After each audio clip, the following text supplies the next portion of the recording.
Bonjour à tous, je suis Ursola Gelpi, traductrice chez Macro Édition et j'aimerais vous parler du titre Que ma nourriture soit mon médicament d'Antonietta Gatti, Stefano Montanari, Alessandra Borelli et Isabella Massamba. Donc, vous l'avez compris, on a quatre auteurs pour ce livre.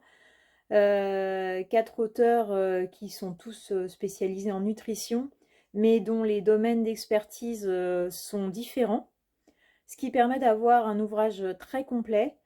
L'alimentation y est abordée selon plein de points de vue, plein d'aspects. On a par exemple une petite histoire de l'alimentation, partie très intéressante dans laquelle on découvre un peu ce que mangeaient nos ancêtres. On a une description détaillée du fonctionnement du système digestif et notamment une grande importance qui est apportée donc aux bactéries et autres organismes qui partagent notre vie. Parce que c'est vraiment ça, hein, ils partagent notre vie, on ne pourrait absolument pas exister sans eux. Et donc, on a une présentation détaillée de plein de types de bactéries et d'organismes et des diverses utilités qu'ils peuvent avoir pour notre santé. C'est une partie qui réserve quelques surprises puisqu'on a aussi certains organismes dedans qui sont mentionnés qu'on considère généralement comme des bactéries néfastes et on va découvrir que certaines souches en fait et utilisées d'une certaine manière peuvent être très utiles pour résoudre toutes sortes de problèmes ou simplement pour être en bonne santé de manière générale. Il y a une partie aussi qui est consacrée à tous les polluants qu'on va retrouver dans notre alimentation. Alors, c'est pas la partie la plus réjouissante du livre, hein. Il y a des choses qu'on peut absolument pas éviter totalement, malheureusement, mais ça permet d'en apprendre davantage et d'avoir des moyens d'éviter au maximum donc tous ces produits chimiques nocifs qu'on retrouve dans notre assiette bien malgré nous.